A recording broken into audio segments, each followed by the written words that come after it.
सो hey guys, ये है part 5 जिसमें मैं आप लोगों को गांव वाला जागरण दिखाने वाली हूँ। तो हम लोग सबसे पहले गंगा पे पहुँचे और वहाँ पे जाके हमें पता लगा कि यहाँ का भाव बहुत तेज़ है और इसको गंगा में जाने की इतनी जल्दी थी कि ये जल्दी जल्दी वहाँ पे चली गई और जाके गिर गई और हम लोगों को इतनी हंसी आई।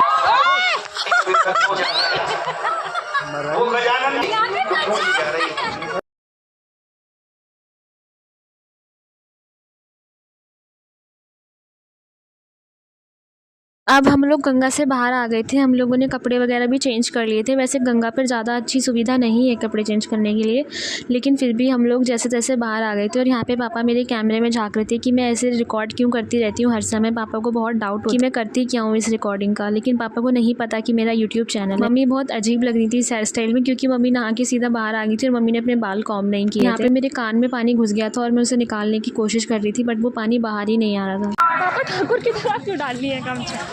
देखना पापा के बाल बड़े हैं ना। गंगा के बाद हमें सीधा मंदिर पे पहुंचना था, तो हम लोग कार में जाके बैठने लगे। लेकिन कार का गेट खोलते ही मुझे फिर से याद आया कि हमारी कार बहुत ज़्यादा गंदी हो चुकी है और इस स्मेल से, यानी कि लेदर की स्मेल से मुझे बहुत ज़्यादा वॉमिटिंग जैसी फीलिंग आती है। नहीं आती थी, लेकिन अब फिर से स्टार्ट हो गई है क्योंकि हमारी कार भी गंदी हो रही है। अब क्या कर सकते हैं, मुझे इसी कार में बैठ के जाना पड़ेगा। कार में बैठने के बाद हम सबसे पहले एक ढाबे पे रुके। पापा जितनी बार भी गंगा स्नान के लिए आते हैं, पापा इसी ढाबे पे रुक के खाना खाते हैं, इसीलिए हम लोग भी इसी ढाबे पे रुके। और पापा सबसे पहले यहाँ पे सबके हाथ धुलवाने के लिए खड़े हो गए। सबसे पहले जाके खाना निकालने लग गई और जब मैंने इससे कहा कि तूने हाथ धो लिए, तो कह रही मेरे हाथ तो धुले हुए हैं। यहाँ पे पापा मम्मी के हाथ धुलवा रहे थे, उसके बाद इतिक्षा के धुलवाए और फिर मैंने भी जाके हाथ धो लिए। उसके बाद हम लोग खाना खाने के लिए बैठ गए। लेकिन जैसे ही मैंने टिफिन ओपन किए तो पापा ने देखते ही गुस्सा किया, क्योंकि मैंने टिफिन बहुत बेकार तरीके से पैक किया। मैंने उसमें कोई भी कटोरी वगैरह रखी जिसमें हम सब्जी डाल के खाई, ना मैंने खाना प्रॉपर पैक किया। मैंने सिर्फ इतना ही खाना डाला जैसे कि सिर्फ 2 लोगों को खाना खाना हो, और फिर से मैंने पापा से डांट खाई इसी बात पे।